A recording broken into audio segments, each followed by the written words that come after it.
शुक्लां ब्रह्मविचारसार परमामध्यं जगद्व्यापिनीं वीणा पुस्तकधारिणीं अभयदां जाड्यान्धकारापं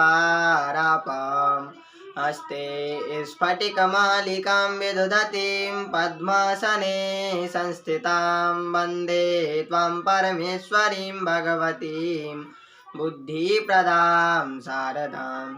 श्री सरस्वती मैया की जय, श्री जानकी मैया की जय।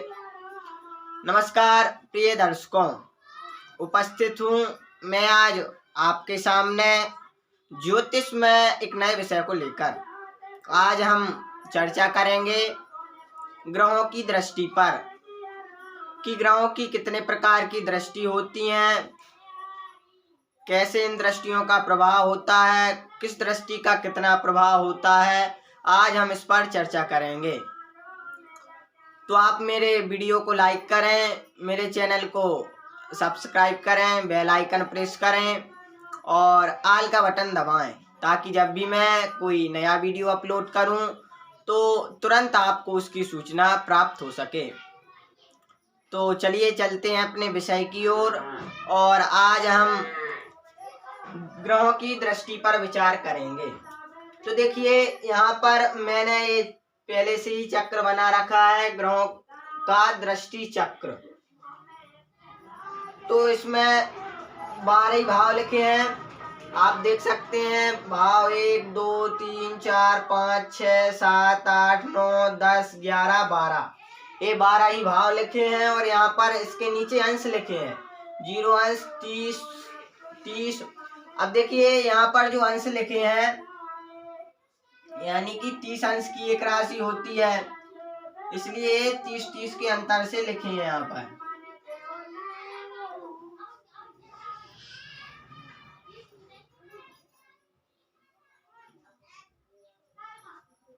देखिए 30 के अंतर पर यहाँ पर लिखे हैं, आप देख सकते हैं यहाँ पर 30, फिर उसके बाद 60, 30 या 90, 120, 150, 180, 210, 240, 270, 300 और 330 और 0। और यहाँ पर ये दृष्टियों के प्रकार दिए हैं। अब देखिए कि ग्रहों की दृष्टि किस प्रकार से होती है। एक उदाहरण देकर मैं आपको समझाता हूँ कि ग्रहों की दृष्टि किस प्रकार से होती है और फलित में दृष्टियों का बड़ा ही प्रभाव होता है, उपयोग होता है इनका। देखिए जैसे कि सूर्य रहता है, तो सूर्य जब उदय होता है तो उसकी किरणें जो हैं तिरछी होती हैं, तिरछी पड़ती हैं, इसलिए किरणें तिरछी पड़ने के कारण गर्मी कम होती है, कम जान पड़ती है। अपने गर्मी सूर्योदय होता है सुबह सुबह के टाइम, कम गर्मी लगती है।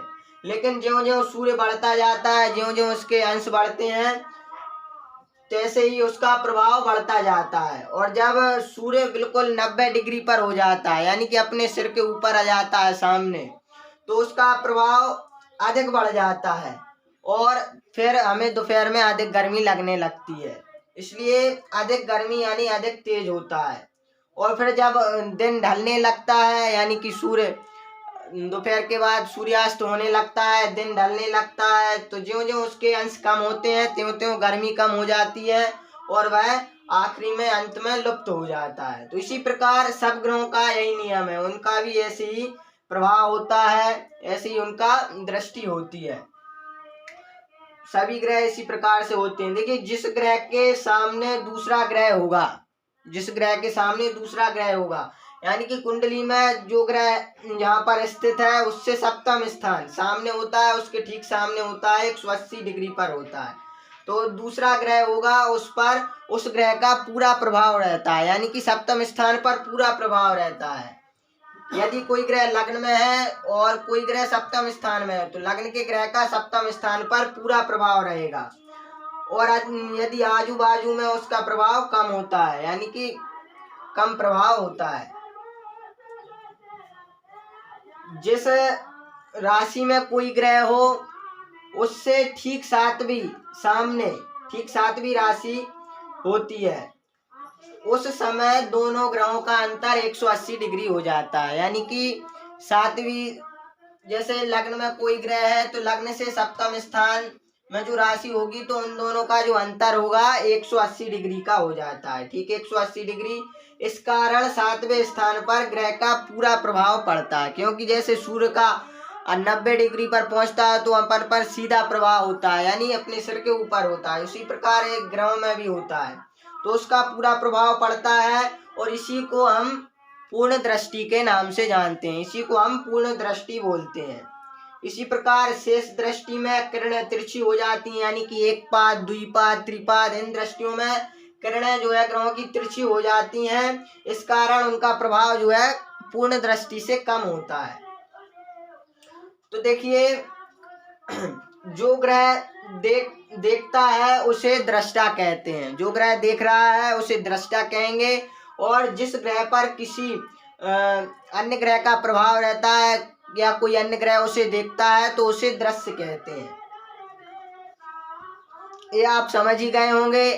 अब आगे चर्चा करते हैं। तो देखिए, जो दृष्टि होती है, दृष्टि जो है 4 प्रकार की होती है।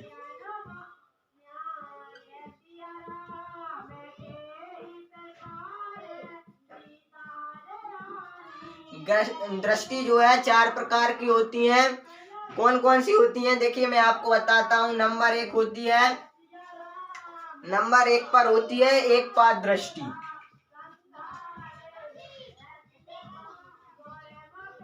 एक पाद दृष्टि। नंबर 2 पर होती है द्विपाद दृष्टि।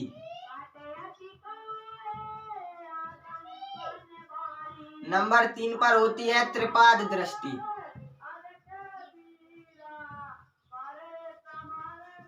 और नंबर 4 पर होती है पूर्ण दृष्टि। ये 4 दृष्टि होती है, ये 4 प्रकार की दृष्टि होती है।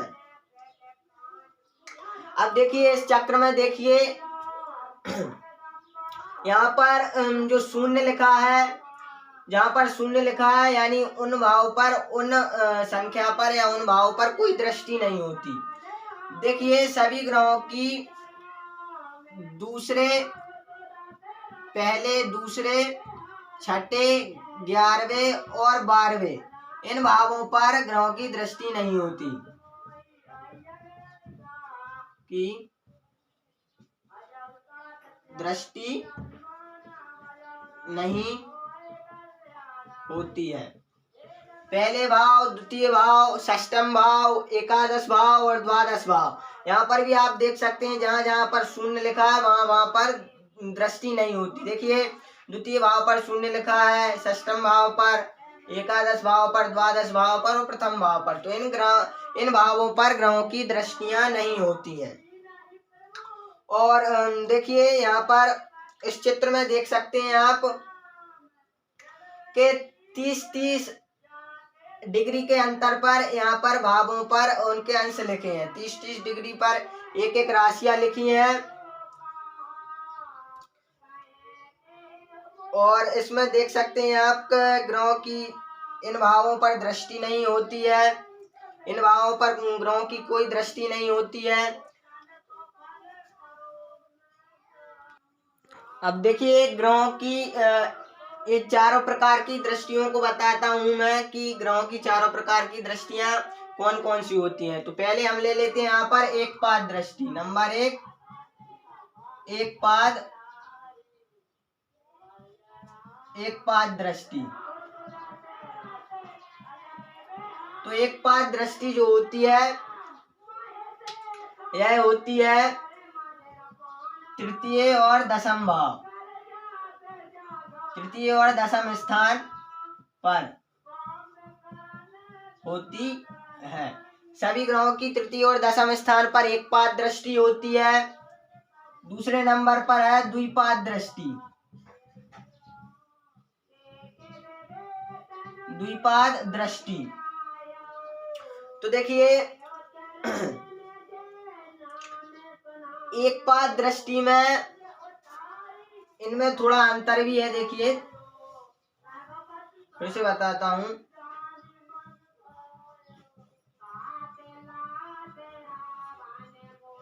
एक पाद दृष्टि।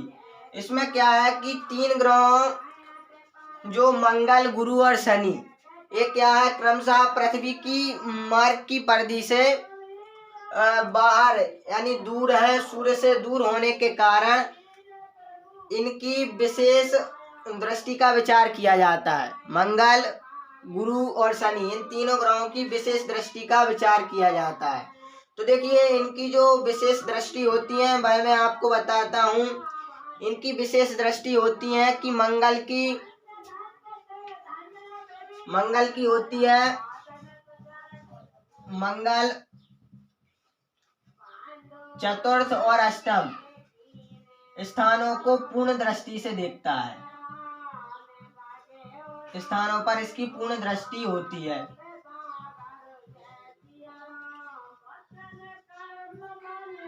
फिर है गुरु की